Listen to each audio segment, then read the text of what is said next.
नमस्कार दोस्तों, 1 अप्रैल 2023 के डेली न्यूज़पेपर एनालिसिस और एडिटोरियल एनालिसिस में आपका स्वागत है। कौन कौन सी इंपॉर्टेंट न्यूज़ है? एक्सपोर्टर्स के लिए नई एक्सपोर्ट इंसेंटिव स्कीम, इसमें क्या क्या अच्छा है इसको देखेंगे। Women and child development ministry MNREGA workers और आंगनवाड़ी बनाने के रिस्पेक्ट में क्या फैक्ट्स दे रही, इसके बारे में बात करेंगे। कंप्यूटर इमरजेंसी रिस्पॉन्स टीम को आरटीआई एक्ट के अंदर एग्जेम्पशन मिल सकता है, ये यहाँ पे देखेंगे। UK Asia Pacific trade treaty को ज्वाइन कर रहा है, इसके बारे में बात करेंगे। कोविड-19 के जो नंबर ऑफ केसेस बढ़ रहे हैं, सबसे ज्यादा प्रोपोर्शनल केसेस बढ़ रहे हैं इंडिया के अंदर, ये WHO का बोलना। साउथ एशियन रीजन की भी यहाँ पे बात की, इसको देखेंगे। फिर अगर आप देखो तो सेमीकंडक्टर मिशन से रिलेटेड एक आर्टिकल है आज एडिटोरियल में। ये जो IPL शुरू हुआ है इसको लेके एक आर्टिकल है आज एडिटोरियल में। द्रविडियन रेन्यूएबल को लेके एक आर्टिकल है, तो 4 एडिटोरियल के आर्टिकल्स हैं।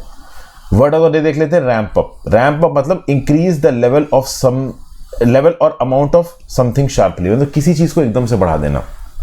जैसे the level of violence is ramping up, मतलब एकदम से वायलेंस का जो लेवल है वो बढ़ गया है। या फिर एकदम से फार्मिंग प्रोडक्शन, एग्रीकल्चरल प्रोडक्शन किसी पर्टिकुलर प्रोडक्ट का बढ़ जाना, तो रैंपिंग अप मतलब एकदम से किसी चीज को बढ़ा देना। तो एक शॉर्ट इंट्रोडक्शन के बाद सीधे हम लोग ओवरऑल न्यूज सेक्शन में मूव ऑन करते हैं। पहली न्यूज, वीडियो पे लाइक का बटन जरूर दबा देना दोस्तों, चैनल को शेयर और सब्सक्राइब कर लेना, ज्यादा से ज्यादा लोग सब इस लेक्चर को शेयर करें। ओवरऑल इस पर्टिकुलर लेक्चर के रिकमेंडेशन को यूट्यूब के एल्गोरिथम में बढ़ाने के लिए। GS paper 2 government policies and intervention.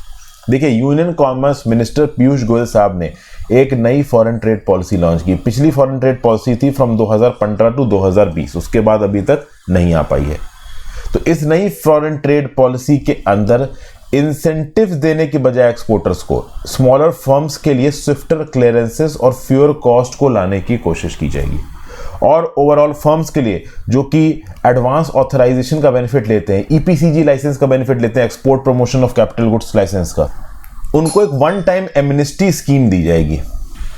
Amnesty में क्या होगा? देखिए, एमनेस्टी मतलब किसी चीज में आपको रियायत दे देना। क्या होता है ना दोस्तों, एक्सपोर्टर्स जैसे कि टेक्सटाइल सेक्टर के जो एक्सपोर्टर होते हैं, हैंडीक्राफ्ट सेक्टर के जो एक्सपोर्टर होते हैं, फैब्रिक वगैरह जो बनाते हैं, ये क्या करते हैं कि मशीन्स को इंपोर्ट करते हैं फॉरेन से, और मशीन्स को इंपोर्ट करते हैं EPCG लाइसेंस के अंदर। अब मशीनें 1-1 करोड़, 50-50 लाख, 2-2 करोड़ की होती हैं। इनके ऊपर ड्यूटी बैठ जाएगी आराम से 20 लाख, 30 लाख, 35 लाख रुपए की। तो वो ड्यूटी ये भरते नहीं सरकार को, लेकिन सरकार इनसे बोलती है कि तुम बिना ड्यूटी के मशीन लेके आ रहे हो, तो तुम्हारे ऊपर मैं एक ऑब्लिगेशन लगा रहा हूं कि तुम जितनी तुमने आप कह लो रुपए की मशीन इंपोर्ट की है, उससे कम तुम 6 गुना एक्सपोर्ट करोगे इंडिया से।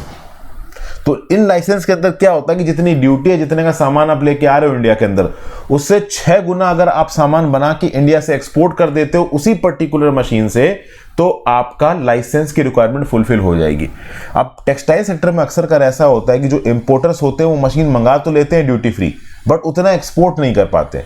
तो एक्सपोर्ट ऑब्लिगेशन के डिफॉल्ट के रिस्पेक्ट में यहां पे एमनेस्टी स्कीम भी सरकार ने लॉन्च की है। फिर सरकार का ये बोलना है कि भाई इंडिया के गुड्स और सर्विसेज के एक्सपोर्ट को हम 2030 तक $2 ट्रिलियन पे लेके आएंगे। ठीक है ना? गुड्स एंड सर्विसेज याद रखिएगा दोस्तों। गुड्स मतलब आपने कपड़ा बना के इंडिया से बाहर एक्सपोर्ट किया तो वो हो गया गुड्स। और एक इंसान ओवरऑल इंडिया में मुंबई से बैठ के फॉरेन के बच्चों को पढ़ा रहा है, उसके लिए पैसा कमा रहा है, तो वो सर्विस को एक्सपोर्ट कर रहा है। जैसे फॉर एग्जांपल, इंडिया के अंदर बड़े बड़े कस्टमर केयर सेंटर बैठ के जब फॉरेन के क्लाइंट्स को कस्टमर केयर सर्विस प्रोवाइड करते हैं, तो वो बेसिकली एक प्रकार के सर्विसेज का एक्सपोर्ट करते हैं। ठीक है भाई। 2015-16 में इंडिया के टोटल एक्सपोर्ट्स थे $435 बिलियन। ओके, 2022-23 तक ये आ गए हैं $760 बिलियन पे। एस्टिमेटेड 75% का इंक्रीज हुआ है फ्रॉम 2015-16 टू 2022-23, और टारगेट ये है कि 2030 तक हम $2 ट्रिलियन पे पहुंच जाएंगे। मिनिस्टर साहब का ये भी बोलना है कि गुड सेक्टर में एक्सपोर्ट्स मोमेंटम को मेंटेन करना मुश्किल होगा, सर्विसेज सेक्टर का एक्सपोर्ट आगे आने वाले समय में बहुत ज्यादा तेजी से बढ़ेगा। तो ये जो नई पॉलिसी है, ये पॉलिसी इंसेंटिव बेस्ड रिजीम से रेमिशन ऑफ टैक्सेस रिजीम्स की तरफ बढ़ रही। इमर्जिंग वर्ल्ड ट्रेड सिनेरियो और इंडस्ट्री फीडबैक को ध्यान देते हुए ये पर्टिकुलर नई पॉलिसी बनाई गई है। इस पर्टिकुलर पॉलिसी को बनाने के साथ साथ एप्लीकेशंस को डिजिटलाइज करना, एप्लीकेशंस को प्रोसेस करने की प्रॉपर टाइमलाइन स्थापित करना, एक्सपोर्टर्स के लिए ट्रांजैक्शन कॉस्ट को लो करना, ये भी यहाँ पे बहुत से स्टेप्स लिए जा रहे हैं। साथ साथ एडवांस ऑथराइजेशन और EPCG स्कीम के अंदर कॉम्प्लायंस को आसान किया जा रहा है। एक और चीज यहाँ पे की जा रही है, मर्चेंटिंग ट्रेड का कंसेप्ट लाया जा रहा है भारत सरकार के द्वारा। मर्चेंटिंग ट्रेड में होगा ये दोस्तों, जैसे यूएई करता है ना वैसे इंडिया करेगा, कि इंडिया सपोज एक दूसरी कंट्री से सामान खरीदता है और यही सामान इंडिया में घुसे बिना किसी दूसरी कंट्री, मान लो बी में एक्सपोर्ट हो जाता है। तो इंडिया ने किसी कंट्री ए से सामान खरीदा और इंडिया के अंदर आए बिना वो सामान बी कंट्री में चला गया, तो इसको आप बोलोगे merchanting. Exporters in India can source good from another country and send them to a third country without touching Indian shores. अब आप बोलोगे क्या सर शिप पूरा डाइवर्ट हो जाएगा, मतलब मान लो किसी एक कंट्री से सामान लोड होता है शिप में, तो वो बिना इंडिया आए उसी शिप में कंट्री बी चला जाएगा? नहीं, ऐसा नहीं होगा दोस्तों। इंडिया के अंदर जो पोर्ट्स हैं हमारे, उन पोर्ट में कस्टम बॉन्डेड वेयर हाउस होते हैं। वो कस्टम बाउंडेड वेयर हाउस में मान लो एक कंट्री से आके सामान रख जाता है, तो उसका मतलब ये नहीं कि वो इंडिया के बॉर्डर में एंट्री हुआ। इंडिया के बॉर्डर में एंट्री तब होती है सामान की जब उसकी बिल ऑफ एंट्री पास होती है होम कंजम्पशन के लिए, और उसके बाद कस्टम्स उसको एसेस करता है, उसको क्लियर करता है, और फिर वो इंडिया के बॉर्डर्स के अंदर आती है डोमेस्टिक मार्केट में बेचने के लिए। इंडिया किसी वेयर हाउस में पड़ी हुई है और उस वेयर हाउस से ही दूसरे कंट्री में एक्सपोर्ट हो गई, तो टेक्निकली वो इंडिया के बॉर्डर के अंदर नहीं घुसी, क्योंकि इंडिया का बॉर्डर टैक्सेशन और एग्जामिनेशन के बाद खुलता है। तो इससे हम लोग जो रिस्ट्रिक्टेड गुड्स हैं इंडिया के अंदर, जैसे अनमैन्ड एरियल व्हीकल्स हो गया, ड्रोन हो गए, क्रायोजेनिक टैंक्स हो गए, कुछ प्रकार के केमिकल्स हो गए, इनको एक कंट्री से खरीद के दूसरी कंट्री में एक्सपोर्ट कर सकते हैं। अब आप बोलोगे सर वो कंट्री सीधे नहीं कर देगी, तो देखिए इंडिया के इकोनॉमिक कनेक्शंस काफ़ी बड़े हैं। इंडिया के जो मैन्युफैक्चरर्स हैं और ओवरऑल जो ट्रेडर्स हैं वो बड़े बल्क में ऑर्डर का लॉट उठाते हैं, और इंडिया में आगे आने वाले समय में बहुत से ट्रांसशिपमेंट पोर्ट्स प्लान हो रहे हैं जो कि ओवरऑल इस कार्गो को एक जगह से दूसरी जगह भेजने वाला ही काम करेंगे। तो डेफिनेटली इंडिया के बेस्ड जो एक्सपोर्टर्स और ट्रेडर्स हैं वो मर्चेंटिंग ट्रेड में एक एडवांटेज पे रहेंगे। तो ये बातें यहाँ पे ओवरऑल बोली जानी। फिर उसके साथ साथ इन एक्सपोर्ट प्रमोशन इंसेंटिव के साथ कॉमर्स मिनिस्ट्री ये भी कर रही है कि हम कोशिश करेंगे कि जो ट्रेड सेटलमेंट है, इंटरनेशनल ट्रेड सेटलमेंट, वो इंडियन रुपी में करवाने की कोशिश करें। फिर स्टार रेटिंग के लिए जो कॉम्प्लायंसेस होते हैं, जो एलिजिबिलिटी होती है, उनके क्वालिफिकेशन थ्रेशोल्ड को थोड़ा कम करें।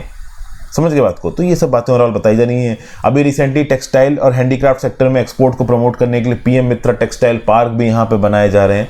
तो ये कुछ एग्जामिनेशन है, मतलब इंफॉर्मेशन है। Okay, commerce secretary Sunil Barthwal का बोलना है कि मर्चेंडाइज एक्सपोर्ट्स और सर्विसेज में इंडिया का शेयर बहुत कम है अभी के लिए, हमें टारगेट करना है कि कम से कम 7 से 10% की रेंज में तो आए। फिर अगली news, GS paper 2 government policies and intervention, women and child development ministry says मनरेगा workers will build almost 75% of the anganwadis in 2023। देखिए क्या है,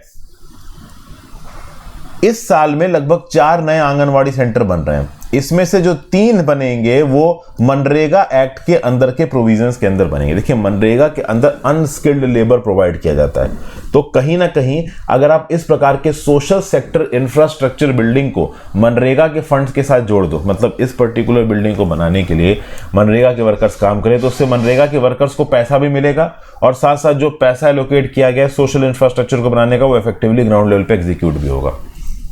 तो अभी के लिए ministry of women and child development ministry ने parliamentary standing committee on education, women health and sports को यह बताया है कि अगर आप देखो तो जो 12 लाख रुपया लगता है एक आंगनवाड़ी सेंटर को बनाने में, इसमें से 8 लाख रुपया मनरेगा के अंदर खर्च किया जा रहा है और बचा जो 4 लाख है उसमें 2 लाख केंद्र की सरकार देगी, बाकी 2 लाख राज्य की सरकार देगी। तो मतलब एक आंगनवाड़ी सेंटर को बनने में 12 लाख लग रहा है, तो 8 लाख थ्रू मनरेगा और 4 लाख अलग से, बचे हुए 4 लाख में 2 लाख केंद्र सरकार, 2 लाख राज्य सरकार। अच्छा, ये मनरेगा में जो 12 लाख लग रहा है ये कौन दे रहा है? क्या पूरा केंद्र की सरकार दे रही है या राज्य की सरकार दे रही है? तो आपको पता होना चाहिए मनरेगा के अंदर बहुत सारे वेज कंपोनेंट्स, मतलब बहुत सारे कंपोनेंट्स होते हैं। एक तो होता है वेज कंपोनेंट, तो अनस्किल्ड लेबर के लिए लोगों को तनख्वाह देना, ये कंपोनेंट पूरी तरीके से केंद्र की सरकार खर्चा उठाता है। और एक होता है material cost component. Material cost component में 75% कॉस्ट केंद्र की सरकार उठाती है, 25% राज्य की सरकार उठाती है। ठीक है भाई। अब वो मटेरियल और वेज कॉस्ट कंपोनेंट कितना है वो केस टू केस बेसिस पे वेरी कर सकता है। आंगनवाड़ी सेंटर्स को इंडिया के अंदर चलाया जा रहा है इंटीग्रेटेड चाइल्ड डेवलपमेंट सर्विसेज के अंदर, न्यूट्रिशन, हेल्थ और अर्ली लर्निंग को बढ़ाने के लिए। अगर आप देखो तो इस साल में 27,000 आंगनवाड़ी सेंटर्स को बनाने की डिमांड थी। अब बात यह है कि अभी के लिए 20,000 आंगनवाड़ी सेंटर्स ऑलरेडी मनरेगा के अंदर बनवाए जा रहे हैं, धीरे धीरे करके बनेंगे ना, अब एक साल में सारे तो बन नहीं सकते यहाँ पे। फिर 40,000 आंगनवाड़ी सेंटर्स जो ऑलरेडी बने हुए हैं इंडिया के अंदर, एस्पिरेशनल डिस्ट्रिक्ट्स में उनके इंफ्रास्ट्रक्चर को अपग्रेड करने की बात हो रही है। प्लस केंद्र की सरकार ने यहाँ पे राज्य की सरकार से ये भी बोला है कि सक्षम आंगनवाड़ी स्कीम और पोषण 2.0 स्कीम, इसके अंदर तो केंद्र की सरकार राज्य की सरकार को मदद करेगी। राज्य की सरकार चाहे तो कॉर्पोरेट सोशल रिस्पॉन्सिबिलिटी के फंड भी अपने पास खींच सकती है। अगर कोई individual, company, business house, institution जो कि रेपुटेशन का है और वो राज्य की सरकार के इनिशिएटिव्स के लिए पैसा देना चाहता है, तो राज्य की सरकार CSR फंड्स को यहां पे मोबिलाइज कर सकती है, बशर्ते ये प्रो बोनो बेसिस हो। प्रो बोनो क्या होता है कि आपने ओवरऑल किसी के लिए कुछ किया लेकिन आप उससे कुछ एक्सपेक्ट नहीं कर रहे हो। प्रो बोनो का मतलब यह है कि एक ट्रांजैक्शन में आप एक ने किसी दूसरे को बेनिफिट किया लेकिन वो चैरिटी में किया, उसके बदले में वो कुछ एक्सपेक्ट नहीं कर रहा है। तो basically individuals, companies, business house pro bono basis पे राज्य की सरकार के जो मनरेगा के इनिशिएटिव्स हैं, आंगनवाड़ी के इनिशिएटिव्स, इनको फंड कर सकते हैं। उनकी CSR ऑब्लिगेशन पूरी होगी, बट उसके बदले में राज्य की सरकार उनके लिए कहे कुछ उनको एश्योरेंस दे, ये नहीं होना चाहिए। ठीक है, तो ओवरऑल आंगनवाड़ी से रिलेटेड जो इंफ्रास्ट्रक्चर है, टॉयलेट हो गया, रेन वाटर हार्वेस्टिंग सिस्टम हो गया, फर्नीचर हो गया, कुकिंग यूटेंसिल्स हो गया, किचन इंफ्रास्ट्रक्चर हो गया, स्टोरेज फैसिलिटी हो गया, इन सब के लिए राज्य की सरकारें और केंद्र शासित प्रदेश की सरकारें फंडिंग ले सकती हैं। वो फंडिंग अलग अलग मैकेनिज्म से आ सकती है, CSR फंड से थ्रू आ सकती है। ओवरऑल जो दिलदार इंडिविजुअल्स होते हैं जो सच में सोशल इक्वलिटी के लिए कुछ करना चाहते हैं, वो यहाँ पे पैसा दे सकते हैं। सक्षम आंगनवाड़ी, पोषण 2.0 और मनरेगा से तो देखो पैसा यहाँ पे आएगा ही। आंगनवाड़ी वर्कर्स क्या है? तो anganwadi government sponsored child care और मदर केयर डेवलपमेंट प्रोग्राम है गांव के लेवल पे। आंगनवाड़ी का इंग्लिश में मतलब होता है कोर्ट यार्ड शेल्टर। 0 से 6 साल के एज ग्रुप के जो बच्चे हैं उनके लिए स्कीम है। 1975 में इसको सरकार ने लागू किया था as a part of integrated child development services. Basic health care facilities को इंडियन विलेजेस में प्रोवाइड करना, यह आंगनवाड़ी सेंटर का काम है। Indian public health care system का यह पार्ट है। फिर बात की जा रही है यहाँ पे कंप्यूटर इमरजेंसी रिस्पांस टीम की। RTI एक्ट से इसको एग्जेम्प्ट किया जा सकता है, ऐसा केंद्र की सरकार का बोलना है। GS पेपर 3 साइबर सिक्योरिटी का ये टॉपिक है। तो अगर आप बात करो second schedule of the right to information act का, यहां पे CBI जैसे ऑर्गेनाइजेशंस को और बॉर्डर सिक्योरिटी फोर्स जैसे ऑर्गेनाइजेशंस को एग्जेम्प्ट किया गया है। कुछ सेक्शंस में आपको बताना चाहूंगा RTI एक्ट के। सेक्शन 4 जो है RTI एक्ट का, it requires suo motu disclosure of information of each public authority. ठीक है। Section 8 clause 1 of the RTI act exemptions देता है against furnishing information under RTI act. और सेक्शन 8 क्लॉज 2 क्या बोलता है कि ऑफिशियल सीक्रेट एक्ट 1923 के अंदर अगर पब्लिक इंटरेस्ट इन्वॉल्व है तो कुछ ऑर्गेनाइजेशंस को बार किया जा सकता है फॉर गिविंग इंफॉर्मेशन। तो इसी में CBI, BSF जैसे ऑर्गेनाइजेशंस आपका RTI में नहीं आते। अब शायद सर्ट भी नहीं आए, और सर्ट अपने आप में न्यूज में रहा है दोस्तों। अप्रैल 2022 में सर्ट नाम के ऑर्गेनाइजेशन ने कुछ डायरेक्शंस इशू किए थे वर्चुअल प्राइवेट नेटवर्क प्रोवाइडर को और क्रिप्टो करेंसी फर्म्स को। वर्चुअल प्राइवेट नेटवर्क प्रोवाइडर्स और क्रिप्टो करेंसी फर्म्स में जो यूजर रिक्वेस्ट आती हैं, जो कि एनोनिमिटी के बेसिस पे ऑनलाइन काम करना चाहते हैं, इनके ऊपर कुछ रिस्ट्रिक्शंस लगा दी। किसने? सर्ट ने। तो ये जो वर्चुअल प्राइवेट नेटवर्क वाले हैं वो पहुंच गए दिल्ली हाई कोर्ट में। दिल्ली हाई कोर्ट ने सरकार से रिस्पांस मांगा। सरकार ने बोला कि भाई ऑनलाइन एनोनिमिटी एक्सेप्टेबल नहीं है पूरी तरीके से, थोड़े रिस्ट्रिक्शंस तो लगाने ही पड़ेंगे। अगर इन्हीं VPN सर्वर्स का इस्तेमाल करके ओवरऑल कोई पर्टिकुलर इंडिविजुअल टेररिस्ट अटैक की तैयारी कर रहा हो तो हम उसको बिल्कुल फ्लैग ही नहीं कर पाएंगे। तो नो डाउट यूजर की प्राइवेसी इंटरनेट पे इंपॉर्टेंट है, और वर्चुअल प्राइवेट नेटवर्क और क्रिप्टो करेंसी के एक्सपर्ट्स का बोलना है कि भाई इस प्रकार का जो सर्ट का डायरेक्शन है वो यूजर्स प्राइवेसी को वायलेट करता है। केंद्र की सरकार का बोलना है कि क्रिप्टो करेंसी को इस्तेमाल करने वाले आम लोग नहीं है, जो हाई फाई टॉप शॉट किस्म के लोग होते हैं, जो टैक्स वगैरह बचाते हैं या जो इलीगल एक्टिविटीज में इन्वॉल्व है, मेजर कर वही क्रिप्टो करेंसी में इन्वॉल्व है। छोटे मोटे इन्वेस्टर्स कम है। तो इस कंटेक्स्ट में क्रिप्टो करेंसी का ये यूजर्स प्राइवेसी का हवाला देना ये ठीक नहीं है। रही बात वर्चुअल प्राइवेट नेटवर्क की, तो देखिए अब फॉर एग्जांपल मैं आपको तरीका बताता हूं वर्चुअल प्राइवेट नेटवर्क को इस्तेमाल करने का। जैसे मान लीजिए मैं किसी फॉरेन कंट्री में गया और मैं इंडिया बेस्ड नेटफ्लिक्स इस्तेमाल करता हूं, तो मैं फॉरेन पहुंचा, मैंने अपना नेटफ्लिक्स ऑन किया, वहां नहीं चल रहा है क्योंकि सब्सक्रिप्शन मैंने इंडिया में ले रखा है, और मान लो मैं US या लंदन या किसी भी और कंट्री में बैठा हूं, शहर में, दुबई में, तो वहां मेरा नेटफ्लिक्स नहीं चल रहा है, वहां का सब्सक्रिप्शन चलता है। अब अगर मैं वर्चुअल प्राइवेट नेटवर्क इस्तेमाल करने लगूं तो वर्चुअल प्राइवेट नेटवर्क मेरे इंटरनेट कनेक्शन को यह परमिशन ही नहीं दे पाएगा कि वो इंटरनेट कनेक्शन जान पाए कि लोकेशन क्या है। तो उस कंटेक्स्ट में मैं नेटफ्लिक्स से अपनी जो ज्योग्राफी है उसको छुपा लूंगा और ओवरऑल उसको इस्तेमाल कर लूंगा। उसी प्रकार से वर्चुअल प्राइवेट नेटवर्क में मैं ऑनलाइन कनेक्टेड रह सकता हूं, लेकिन इंटरनेट नेटवर्क मेरी पर्सनल इंफॉर्मेशन नहीं जान पाएगा। समझ गए? तो सर्ट इन टीम ने यही बोला कि पूरी तरीके से वीपीएन नेटवर्क्स ये जो एनोनिमिटी रखते हैं ये ठीक नहीं है, थोड़ा बहुत अकाउंटेबल उनको होना पड़ेगा। तो उसके बाद दिल्ली हाईकोर्ट में पिटीशन पहुंच गई, बहुत सारी आरटीआई भी फाइल हो रही होंगी सर्ट के अंदर। तो सर्ट का चूंकि ये काम है कि वो इंडिया के अंदर डाटा ब्रीचेस को और रैंसमवेयर अटैक्स को रोके, तो केंद्र की सरकार ने अपनी रिस्पॉन्सिबिलिटी समझते हुए ये प्रपोजल यहां पे दिया है कि आरटीआई से एग्जेम्पशंस मिलना चाहिए सर्ट जैसे ऑर्गेनाइजेशन को। ये सर्ट जैसे ऑर्गेनाइजेशंस ऑब्वियसली बात है नेशनल सिक्योरिटी के लिए काम कर रहे हैं, कल की डेट में कोई साइबर अटैक होता है इंडिया के अंदर उसको अवॉइड किया जा सके। अब देखते हैं कब तक सरकार फाइनली स्टेप लेती है। गवर्नमेंट ने अभी के लिए पार्लियामेंट को इन्फॉर्म किया है, अभी ऑफिशियल नोटिफिकेशन नहीं आया है सर्ट को एग्जेम्प्ट करने का, बट अगर सरकार ने सोच लिया है तो आरटीआई एक्ट 2005 से सर्ट को एग्जेम्प्ट कर दिया जाएगा। अब आप बताइए दोस्तों, क्या यह सही है? चूंकि article 19 of the Indian constitution के अंदर right to freedom of speech and expression है। Right to freedom of speech and expression के अंदर ओवरऑल हमें यह अधिकार है कि हम अपनी प्राइवेसी को प्रोटेक्ट कर सकें, लेकिन अगर उसी प्राइवेसी को एक्सेस करने के लिए, नुकसान पहुंचाने के लिए अगर सर्ट मान लीजिए कोई नोटिफिकेशन निकालती, तो यहां पे बैलेंस कौन स्थापित करेगा? क्योंकि आरटीआई जो फंडामेंटल राइट्स हैं उसमें एक्सेप्शंस भी दे रखे हैं, subject to public order, national security, आपके फंडामेंटल फ्रीडम्स को थोड़ा रिस्ट्रिक्ट भी किया जा सकता है। तो क्या क्रिप्टो करेंसी एक्सचेंजेस और वीपीएन नेटवर्क्स के ऑपरेशंस को रेगुलेट करना यहां पे सर्ट के द्वारा आपके फंडामेंटल राइट्स का वायलेशन हो सकता है, या फिर पब्लिक इंटरेस्ट और नेशनल सिक्योरिटी यहां पे इन्वॉल्व है? आपको क्या लगता है, नीचे कमेंट बॉक्स में बताइए। सर्ट इन की बात करें तो कंप्यूटर इमरजेंसी रिस्पांस टीम है, ministry of electronics and information technology के अंदर आता है। ऑब्जेक्टिव है इंडियन साइबर स्पेस को बचाना। नोडल एजेंसी है to deal with cyber security threats like hacking and phishing. ये कलेक्ट करता है, एनालाइज करता है और डिसेमिनेट करता है information on cyber incidents, alert issue करता है साइबर सिक्योरिटी इंसिडेंट्स पे। सर्ट इन प्रोवाइड करता है incident prevention and response services as well as security quality management services. CERT को इंफॉर्मेशन टेक्नोलॉजी एक्ट के सेक्शन 70B के अंदर ताकत मिली हुई है to collect, analyse and disseminate information on cyber security incidents.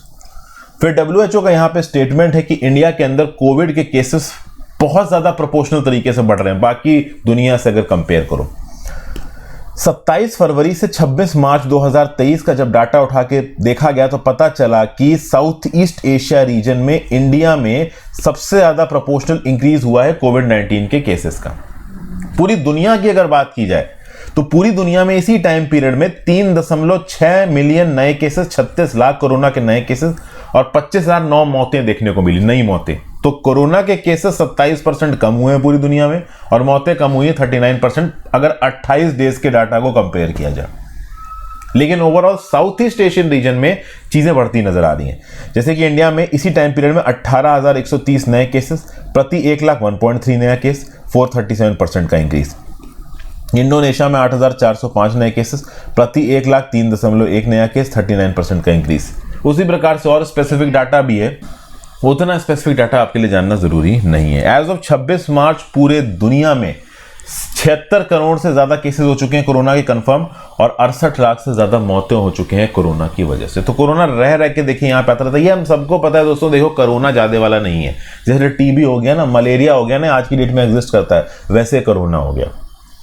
तो साउथ ईस्ट एशियन रीजन में WHO ने नोट किया है कि 27,000 से ज़्यादा नए केसेस, पिछले 28 दिन के पीरियड के कंपैरिजन में 152% का increment. Overall south east Asian region की जो 11 कंट्रीज हैं उसमें से 7 कंट्रीज का डाटा हमारे पास अवेलेबल है और इन 7 कंट्रीज में 20% से ज़्यादा इंक्रीमेंट हुआ है कोरोना केसेस में। यहाँ पे जो सबसे इंपॉर्टेंट वेरिएंट ऑफ इंटरेस्ट को ट्रैक किया जा रहा है वो है XBB.1.5 और 6 वेरिएंट्स अंडर मॉनिटरिंग है, जैसे कि BQ.1, BA.2.75, CH.1.1, XBB, XBF, XBB.1.16। XBB.1.16 को मार्च 2022 में, मतलब 22 मार्च को जोड़ा गया वेरिएंट अंडर मॉनिटरिंग की लिस्ट में। अभी के लिए सबसे ज्यादा वेरिएंट कौन कॉज कर रहा है आपके इन्फेक्शंस? XBB.1.5। हालांकि XBB.1.16 में भी थोड़ा पोटेंशियल है यहाँ पे हैवॉक कॉज करने का, और कुछ इंफॉर्मेशन है, उतनी काम की ये इंफॉर्मेशन है नहीं। अब XBB.1.16 के रिस्पेक्ट में स्पेसिफिक म्यूटेशंस बताए गए हैं। इस पर्टिकुलर वेरिएंट में BA.2.10.1 और BA.2.75 का मिक्सचर है। 3 एडिशनल म्यूटेशंस हैं, E180V, F486P और K478R स्पाइक प्रोटीन में। तो उतना डिटेल में जानना देखिए आपके लिए जरूरी है नहीं। काम भर की चीज इतनी है, क्योंकि कोरोना के रिस्पेक्ट में कौन सा वेरिएंट कब फैला, किस समय पे फैला, ये इंफॉर्मेशन बहुत डायनेमिक है। ये आपसे क्वेश्चन में पूछी जाए किसी एग्जाम में चांसेस कम है। हाँ, आपको हल्का फुल्का आइडिया होना चाहिए। फिर GS paper 2 international relations, UK join करेगा एशिया पैसिफिक ट्रेड टीटी, और ऋषि सुनाक साहब कह रहे हैं कि ब्रेग्जिट के बाद जो यूके की फ्रीडम मिली उसकी बात ही अलग है। ट्रीटी का नाम है CPTPP, comprehensive and progressive agreement for trans Pacific partnership. ये पहले ट्रांस पैसिफिक पार्टनरशिप था, यूएस ने इसको छोड़ दिया है, अभी के लिए सीपीटीपीपी है। ठीक है, तो यूके इस 11 मेंबर के एशिया पैसिफिक ट्रेडिंग ब्लॉक का पार्ट बन गया है।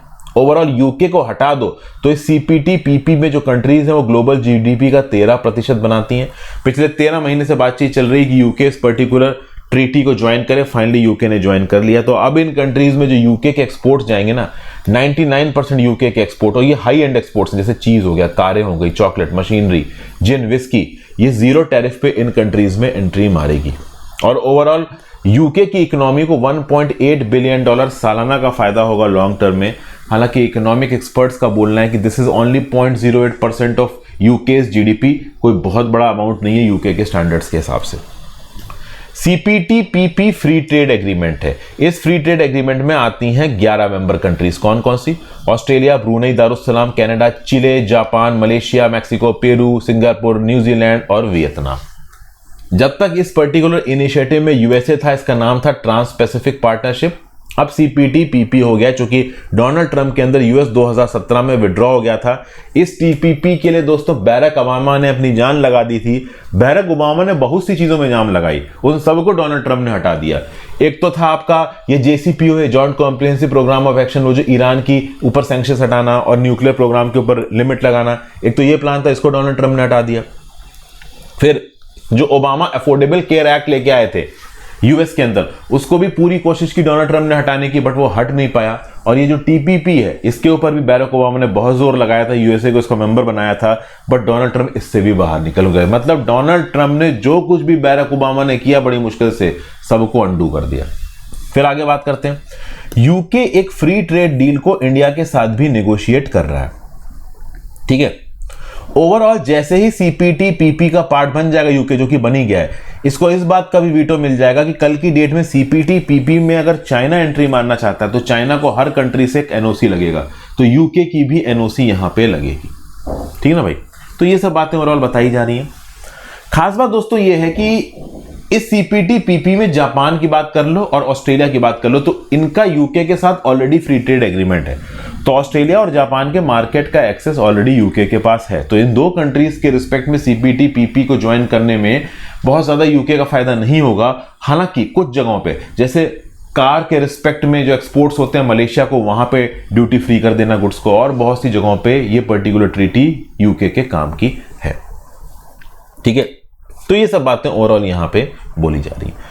फिर ओवरऑल जब सीपीटीपीपी ज्वाइन किया यहां पे, तो यूके की जो इंटरनेशनल ट्रेड सेक्रेटरी हैं केमी बेदनोच, उनसे ये पूछा गया कि भाई आप सीपीटीपीपी तो ज्वाइन कर रहे हो, बट यूरोपियन यूनियन को छोड़ने की वजह से इकोनॉमिक लॉस जो हुआ है आपका, उसका क्या करोगे? तो उन्होंने बोला कि देखो, यूरोपियन यूनियन छोड़े हुए हमें काफी साल हो चुके हैं, तो जो चीज हम छोड़ चुके हैं उसके बारे में हम सालों तक डिस्कशन करते रहे, उसका कोई मतलब नहीं है। हमें फॉरवर्ड लुकिंग और प्रोग्रेसिव होना चाहिए। फिर आ जाते हैं दोस्तों एडिटोरियल डिस्कशन के ऊपर। पहला आर्टिकल है द्रविडियन रिन्यूएबल को लेकर, द्रविड़ मुनेत्र कज़ागम और ऑल इंडिया द्रविड़ मुनेत्र कज़ागम के रिस्पेक्ट में बात हो रही है। आपको पता होना चाहिए कि एआईएडीएम के पॉलिटिकल पार्टी में एक इंटरनल टसल चल रहा था। Former chief minister of Tamil Nadu Edappadi के पलानीस्वामी और उनके अपोजिशन में ओ पनीरसेल्वम, ये दोनों लोग एआईएडीएमके की कमान के लिए लड़ रहे थे। लेकिन एआईएडीएमके के अंदर पलानीस्वामी ने ओवरऑल जैसे तैसे सबको कन्विंस किया। 11 जुलाई 2022 में उनकी जनरल काउंसिल की मीटिंग हुई और वहां पे जो पार्टी प्रेसिडेंट थे वो पलानीस्वामी चुने गए। डुअल पार्टी प्रेसिडेंट वाली जो हिसाब था, जिसमें पनीरसेल्वम के पास ताकत थी, उसको खत्म कर दिया गया। बाद में मद्रास हाई कोर्ट ने भी पलानीस्वामी के फेवर में बात की और सुप्रीम कोर्ट ने भी पलानीस्वामी के फेवर में बात की। तो टेक्निकली अब एआईएडीएमके पार्टी का पूरा कंट्रोल पलानीस्वामी के हाथ में आ चुका है। जयललिता की मौत के बाद ये जो फ्रैक्शिशियस फाइटिंग हो रही थी ओवरऑल पलानीस्वामी और पनीरसेल्वम के बीच में, ये यहां पे बंद हो चुकी है।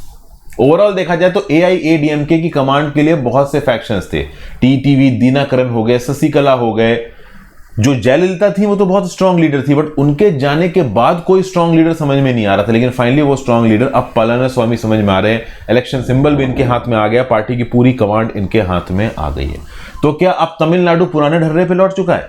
क्या तमिलनाडु फिर से एक 2 पार्टी कंपटीशन वाला स्टेट बन जाएगा जिसमें AIADMK और DMK ही यहां पे प्रोमिनेंट होंगे? तो इस रिस्पेक्ट में ऑथर बोल रहा है कि भाई तमिलनाडु की पॉलिटिक्स बहुत रेवोल्यूशनरी तरीके से बदल चुकी, क्योंकि AIADMK में कोई जयललिता जैसा फिगर आज है नहीं। देखिए, अगर आप पास्ट में घुसते हो तमिलनाडु की हिस्ट्री में तो कुछ रेवोल्यूशनरी नाम आपके सामने आएंगे, जैसे करुणानिधि हो गए, जैसे कि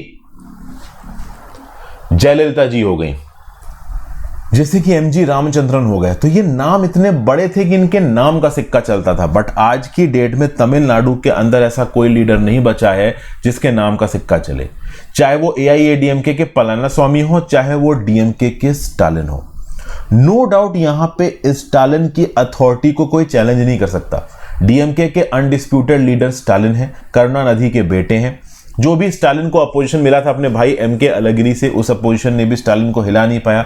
स्टालिन पार्टी प्रिंसिपल्स पे चलते हैं, द्रविडियन पॉलिटिक्स को करते हैं, सब कुछ समझ में आता है, बट हर चीज के बावजूद भी वो कभी भी अपने पिता करुणानिधि के स्टैचर को नहीं टक्कर दे पाएंगे।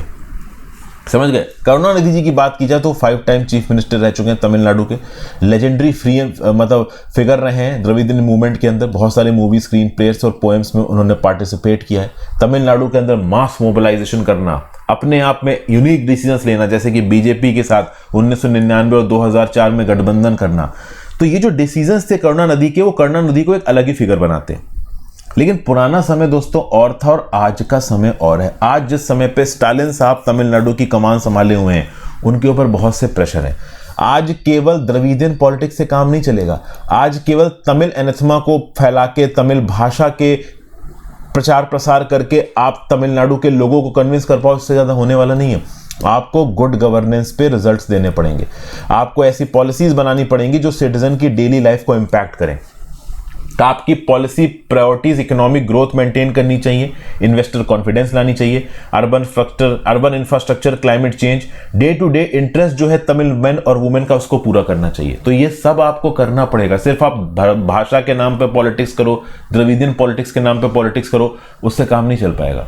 तो गुड गवर्नेंस से रिलेटेड सारी चीजें ऑलरेडी स्टालिन साहब कर रहे हैं। उसके साथ साथ NEET के थ्रू केंद्र की सरकार को पुशबैक करना, हिंदी अपोजिशन के अगेंस्ट एक लड़ाई करना, ये भी स्टालिन साहब कर रहे हैं। तो स्टालिन साहब यहाँ पे एक प्रॉपर मिक्स स्थापित करने की कोशिश कर रहे हैं, जिसमें वो गुड गवर्नेंस को तो पॉइंट आउट कर ही रहे हैं, साथ साथ ओवरऑल अपनी कल्चरल सुपीरियोरिटी को भी असर्ट कर रहे हैं।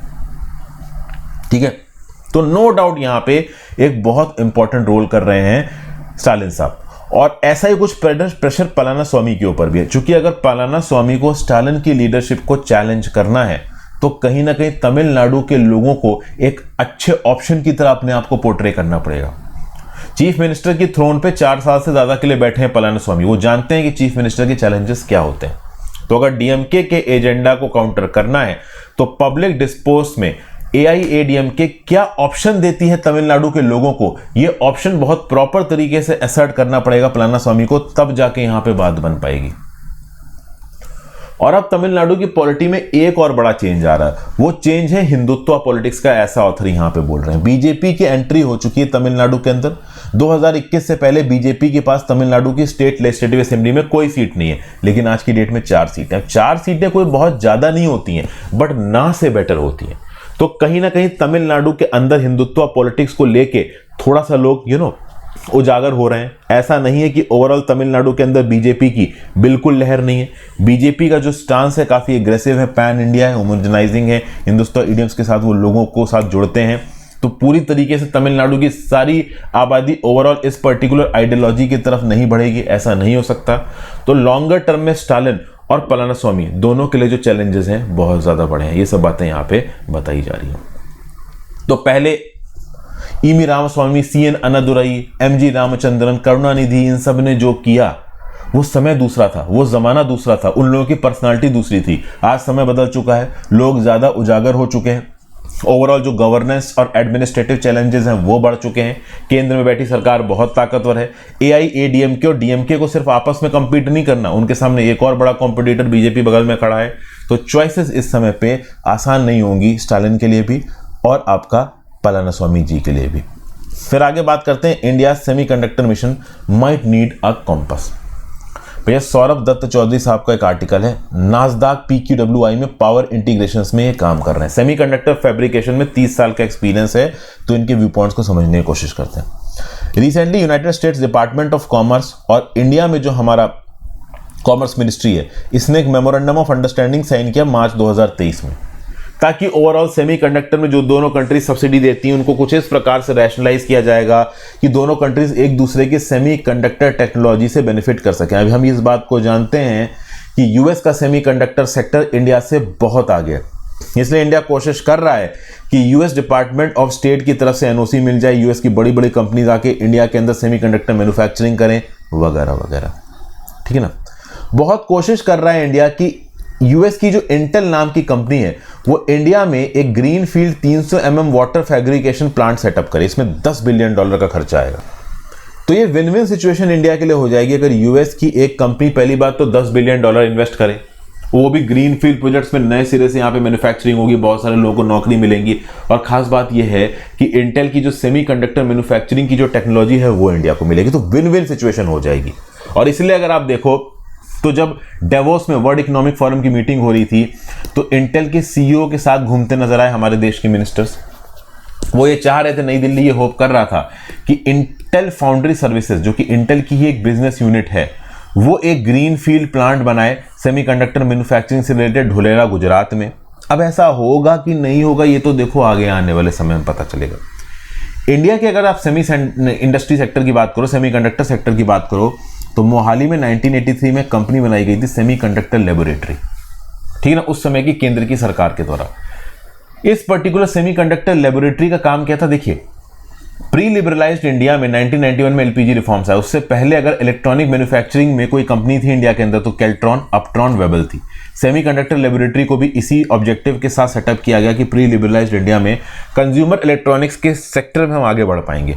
लेकिन फिर अगर आप देखो तो 1989 में एचसीएल में आग लग गई, जो कंज्यूमर गुड्स मार्केट था 1991 में वो पूरी दुनिया के लिए ओपन हो गया, तो इलेक्ट्रॉनिक गुड्स इंडिया के अंदर इंपोर्ट वगैरह होने लगे, तो डोमेस्टिक मैन्युफैक्चरिंग पे उतना ध्यान गया नहीं, ठीक है। अब अगर दोस्तों आज की डेट में आप ये सोचो एक बार के लिए कि इंटेल इंडिया के अंदर आके प्लांट लगाए, तो ये ऑपरेट करते हैं इंटेल वाले लेस देन 22 nm नोड और 300 mm पे। इस प्रकार का इंफ्रास्ट्रक्चर अगर आपको इंडिया के अंदर लेके आना है, क्योंकि देखिए ग्रीन फील्ड प्रोजेक्ट भले इंटेल कंपनी आके इंडिया के अंदर लगाई, बट इंडिया के अंदर एक प्रॉपर इकोसिस्टम होना चाहिए तभी कोई कंपनी आएगी। इकोसिस्टम के रिस्पेक्ट में पॉइंट आउट किया जा रहा है यहाँ पे एचसीएल मोहाली को, सेमीकंडक्टर लेबोरेटरी मोहाली को। लेकिन सेमीकंडक्टर लेबोरेटरी मोहाली को $10 बिलियन के खर्चे पे अपडेट करना पड़ेगा, तब जाके 22 nm नोड और 300 mm का इंफ्रास्ट्रक्चर हम सेटअप कर पाएंगे, जो कि बेसिक मिनिमम रिक्वायरमेंट है इंटेल जैसी कंपनी के लिए इंडिया में पावर प्लांट मतलब सेमीकंडक्टर प्लांट लगाने की। तो अभी के लिए तो हमारे पास वो बेसिक इंफ्रास्ट्रक्चर रिक्वायरमेंट है ही नहीं जिससे आप कह लो इंटेल जैसी कंपनीज इंडिया के अंदर आके अपने ऑपरेशंस को शुरू करें।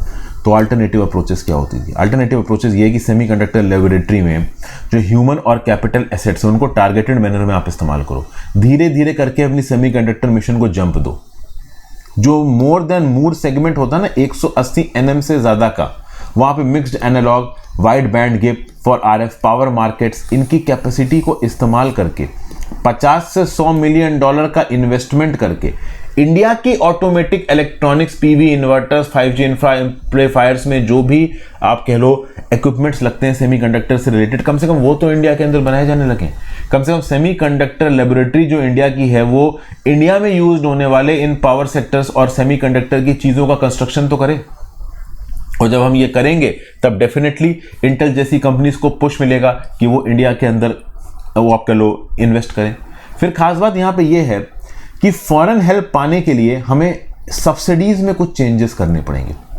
जैसे फॉर एग्जांपल बड़े बड़े जो फैबुलस डिज़ाइन हाउसेज हैं दुनिया के, जिनकी सेल्स $100 मिलियन से ज़्यादा की है साल की, क्या उनको इंडिया की SCL फैसिलिटी में फैब्रिकेट करने के लिए सीधे सीधे भारत सरकार के द्वारा कोई सब्सिडी दी जा रही है? जो हमारी DLI और PLI स्कीम है वो जनरल बेसिस पे सेमीकंडक्टर मैन्युफैक्चरिंग में इंसेंटिव देती हैं, लेकिन ज़रूरत यह है कि जो बड़े बड़े सेमीकंडक्टर के नाम हैं दुनिया में, जो $100 मिलियन से ज़्यादा के सेमीकंडक्टर्स का सेल करते हैं एक साल में, उनको सीधा इंसेंटिव मिलना चाहिए भारत सरकार की तरफ से, ताकि ओवरऑल वो अपने इन्वेस्टमेंट्स को इंडिया बेस्ड एंटरप्राइजेस में लेके आ सके। इन सब्सिडीज के लिए भारत सरकार को सीधा पैसा उड़ाना पड़ेगा। इंडिया सेमीकंडक्टर मिशन चला के भारत सरकार ने डेफिनेटली एफर्ट लगाया है ग्लोबल स्मॉल और मीडियम साइज एंटरप्राइजेस को इंडिया में लाने के लिए, लेकिन ये एंटरप्राइजेस तब फलेंगे फूलेंगे जब हमारे पास प्रॉपर टेक्नोलॉजी हो। और प्रॉपर टेक्नोलॉजी के लिए जो ऑलरेडी एस्टैब्लिश्ड इंडस्ट्रीज है पूरी दुनिया भर की सेमीकंडक्टर्स की, उनको सीधे इंसेंटिव देना पड़ेगा सब्सिडी के फॉर्म में भारत सरकार को, तब जाके वो इंडिया के अंदर एंट्री मारेंगे। और बहुत से एग्जेम्पशन देने पड़ेंगे, जैसे लेबर लॉज को आप कह लो थोड़ा सा लीनियंट करना पड़ेगा, उनकी थोड़ी सुननी पड़ेगी, ठीक है ना, उनको बहुत सारे सब्सिडीज वगैरह देने पड़ेंगे, जी उजूरी करनी पड़ेगी। लेकिन अभी के लिए इन सब चीज़ों की ज़रूरत है, क्योंकि एक बार जब over the course of time हमारे पास सेमीकंडक्टर से रिलेटेड टेक्नोलॉजी आ जाएगी तो हमारी डोमेस्टिक इंडस्ट्री खुद उसके ऊपर कैपिटलाइज करके आगे बढ़ सकती है। फिर डिबेटेबल इंडिक्टमेंट, डोनाल्ड ट्रंप की इंडिक्टमेंट की यहाँ पे बात हो रही। ग्रैंड जूरी न्यूयॉर्क ने ओवरऑल जो स्टॉर्मी डेनियल्स नाम की पॉर्न स्टार है जिनके साथ सेक्सुअल रिलेशंस थे डोनाल्ड ट्रंप के, ऐसा यहाँ बोला जा रहा है। डोनाल्ड ट्रंप ने बोला उनका कोई रिलेशन नहीं था, बट स्टॉर्मी डेनियल्स का बोलना था। और ओवरऑल जब स्टॉर्मी डेनियल्स ने ये बोला, जब डोनाल्ड ट्रंप प्रेसिडेंट बनने वाले थे, जब प्रेसिडेंट बनने वाले थे उससे पहले उन्होंने जो कांड के पता थे ना, था बाद में हॉन्ट करने के लिए आ जाएंगे, तो यूएस प्रेसिडेंट को लगा कि स्टॉर्मी डेनियल्स ने जाके कुछ भी उल्टा सीधा बोल दिया टीवी में, तो भैया प्रेसिडेंट के चांस चले जाएंगे। इसलिए डोनाल्ड ट्रंप ने जो उसका अटॉर्नी था, लॉयर था, माइकल कोहन को बोला कि यार तुम पैसा दे दो स्टॉर्मी डेनियल्स को, तो उसने $1,30,000 दिया और बाद में पैसा माइकल कोहन को दिया गया एज लीगल एक्सपेंसेस। अब बात यह है कि ये जो पर्टिकुलर पैसा दिया गया है ये डोनाल्ड ट्रंप ने अपनी जेब से नहीं दिया। डोनाल्ड ट्रंप अगर अपनी जेब से ये पैसा देते तो एक अलग बात थी, ठीक है। डोनाल्ड ट्रंप ने ये पैसा दिया है ओवरऑल जो फंड आता है, जो आप कह लो पॉलिटिकल पार्टी के पास, उसके लीगल एक्सपेंसेस के तौर पे दिया है। तो मतलब जब डोनाल्ड ट्रंप इलेक्शन जीत गए तो अपनी पर्सनल वेल्थ से उन्होंने $1,30,000 नहीं निकाला, जो उनकी पार्टी फंड आती है और जो भी ओवरऑल उनके पास पैसा आता था फ्रॉम टैक्स कलेक्शन, उससे ओवरऑल यहाँ पे ये पैसा उन्होंने खर्च किया है। तो एग्जैक्टली इस बात को लेके यहाँ पे बातचीत चल रही है कि लीगल एक्सपेंसेस दिखा के बिजनेस रिकॉर्ड्स को फॉल्सिफिकेट किया है किसने? डोनाल्ड ट्रंप ने। डोनाल्ड ट्रंप को अगर पैसा देके किसी को चुप करवाना चाहिए था, उनको अपनी पर्सनल दौलत से देना चाहिए था, बस बिजनेस रिकॉर्ड को फॉल्सिफाई किया, फर्जी के लीगल एक्सपेंसेस दिखाए जबकि वो लीगल एक्सपेंसेस थे नहीं, एक लेडी का मुंह बंद करवाना था अपनी बात बोल के, ठीक है भाई। तो अब क्वेश्चन ये उठता है दोस्तों कि अगर आप बिजनेस रिकॉर्ड को फॉल्सिफाई कर रहे हो तो इसको आप बस मिसडेमिनर बोल सकते हो, इसको एक प्रॉपर फेलोनी नहीं बोला जाएगा, प्रॉपर क्राइम नहीं बोला जाएगा। तो अब जो मैनहट्टन डिस्ट्रिक्ट अटॉर्नी है एल्विन ब्रैग, उनको कहीं ना कहीं ये बात ग्राउंड लेवल पे प्रूव करनी पड़ेगी कि बिजनेस रिकॉर्ड्स में ये जो खर्चा दिखाया गया as a legal expense, actually में इसको किसी और तरीके से दिखाया गया बट ये था। और अब इसके लिए यहाँ पे ओवरऑल इंक्वायरी चल रही है। इस बात को ऑन रिकॉर्ड्स प्रूव करना थोड़ा मुश्किल है, क्योंकि डोनाल्ड ट्रंप के बिहाफ पे जिन वकीलों ने खर्चा दिखाया होगा उन्होंने भी बहुत प्रॉपर तरीके से दिखाया होगा। फिर प्रॉपर तरीके से कैंपेन फाइनेंस लॉस, जो भी अलग अलग डेमोक्रेटिक पार्टी और आपकी रिपब्लिकन पार्टी इलेक्शन के समय पे खर्चा करती है, तो वो जो इलेक्शन के खर्चे का जो हेड होता है ना, उसके एक प्रॉपर सेट ऑफ लॉज हैं। उन प्रॉपर सेट ऑफ लॉज को यहां पे वॉयलेट किया गया, ये भी ऑन पेपर यहां पे प्रूव करना पड़ेगा। और ऑन पेपर इन चीजों को प्रूव करना काफी मुश्किल होता है, इनकी कुछ लीगल लिमिट्स हैं। 2019 में भी इस पर्टिकुलर केस में इन्वेस्टिगेशन चला था, बट उस समय पे इन्वेस्टिगेशन को पेरूज नहीं किया होगा, रीजन कुछ प्रॉपर प्रूफ नहीं मिले होंगे। तो इस कंटेक्स्ट में अगर आप देखो तो रिपब्लिकन पार्टी के हैं Donald Trump, opposition Democrat party इस पर्टिकुलर मुद्दे को काफी उठा रही है, लेकिन अपोजिशन डेमोक्रेट पार्टी को सोचना पड़ेगा कि डोनाल्ड ट्रंप के अलावा और भी बहुत से मुद्दे हैं। जैसे कि अगर आप देखो तो डोनाल्ड ट्रंप ने कैपिटल हिल पे इंसरेक्शन करवाया, डोनाल्ड ट्रंप के पोजेशन से प्रीशियस आप कह लो क्लासिफाइड डॉक्यूमेंट्स पाए गए हैं। तो कुछ और इंपॉर्टेंट केसेस डोनाल्ड ट्रंप के अगेंस्ट चल रहे हैं। तो उन इंपॉर्टेंट केसेस पे फोकस ना करने के बजाय अगर आप हिज हश मनी केस के ऊपर अगर आप फोकस करोगे और डोनाल्ड ट्रंप यहां पे कैपिटलाइज करके इस केस से बाहर निकल जाता है, तो कहीं ना कहीं बाकी केसेस कमजोर पड़ जाएंगे। क्योंकि देखिए, डोनाल्ड ट्रंप ने अगर इस पॉर्न स्टार के साथ रिलेशन बनाया तो अपनी पर्सनल कैपेसिटी में बनाया, तो इसमें आप उसको मॉरली गलत नहीं बना सकते। एक इंसान अपनी पर्सनल लाइफ में जो चाहे वो कर सकता है, वो भी यूएस जैसी प्रोग्रेसिव सोसाइटी में। तो इस चीज के लिए आप हमेशा के लिए डोनाल्ड ट्रंप को बेकार और घटिया नहीं सिद्ध कर सकते, क्योंकि इस प्रकार से अगर सेक्सुअल रिलेशन बनाना घटिया है तो फिर यूएस के अंदर तो हर दूसरा इंसान इंडिक्ट होने लग जाएगा। तो प्रूव ये करना है कि जो $1,30,000 का पेमेंट दिया वो बिजनेस रिकॉर्ड्स को फॉल्सिफाई करके दिया और कैंपेन फाइनेंस लॉ का वायलेशन हुआ, और ये प्रूव करना अपने आप में बहुत मुश्किल होगा, क्योंकि डोनाल्ड ट्रंप के जो लीगल अटॉर्नी है वो भी यहां पे बहुत ज्यादा एक्टिव होंगे। तो डेमोक्रेट्स को एक्चुअल मुद्दों पे फोकस करना चाहिए। इस पर्टिकुलर मुद्दे पे एक्सेसिव फोकस किया, डोनाल्ड ट्रंप इससे बाहर निकल गया, तो डोनाल्ड ट्रंप तो दुनिया में चिल्लाएगा ही कि मेरा पॉलिटिकल प्रोसिक्यूशन हो रहा है, विच हंट हो रहा है। इससे जो डोनाल्ड ट्रंप के सपोर्टर्स हैं उनको और हवा मिलेगी और लॉन्ग टर्म में डोनाल्ड ट्रंप को फायदा दे सकता है। फिर भाई आईपीएल शुरू हो गया। इससे पहले वुमेन्स प्रीमियर लीग का सीजन खत्म हुआ था। वुमेन्स प्रीमियर लीग में अगर आप देखो तो 5 टीमों में पार्टिसिपेट किया, आईपीएल में 10 टीमें पार्टिसिपेट कर रही हैं। अपने आप में वुमेन प्लेयर्स का यहाँ पे नाम लिया जा रहा है, बोला जा रहा है कि वुमेन प्लेयर्स को आगे बढ़ाने में आप कह लो एक पुश मिल रहा है। हरमनप्रीत कौर की जो मुंबई इंडियंस टीम है वो जीत गई, दिल्ली कैपिटल को उसने हरा दिया। वुमेन्स हिस्ट्री में एक बहुत बड़ा लैंडमार्क था कि वुमेन्स प्रीमियर लीग को यहाँ पे बनाया गया। अब यहाँ पे इंडियन प्रीमियर लीग चल रहा है। फिर यहाँ पे लॉन्गेविटी की बात की जा रही है, मैं धोनी की तारीफ की जा रही है, वो चेन्नई सुपर किंग्स की तरफ से खेल रहे हैं 41 की एज पे। इतना लंबा कैरियर किसी का रहा नहीं है। सचिन तेंदुलकर 25 साल के लिए खेले थे।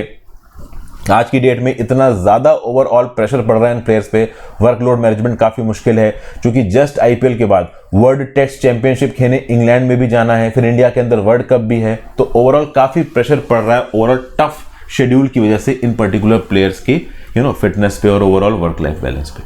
तो ये आज का आप कह लो एडिटोरियल डिस्कशन था दोस्तों। आई होप आपको काफ़ी कुछ यहाँ पे जानने को मिला हो। अपने व्यू पॉइंट नीचे कमेंट बॉक्स में दे के जाइएगा दोस्तों। इंस्टाग्राम पे फॉलो कर लीजिएगा, टेलीग्राम ग्रुप ज्वाइन कर लीजिएगा। मैं जल्दी से जल्दी रेलेवेंट चीज़ें बता के वीडियो को खत्म करने की कोशिश करता हूँ। आई होप आपको कुछ ना कुछ फायदा मिलता हो इससे। Have a great day friends, good bye, ध्यान रखिए।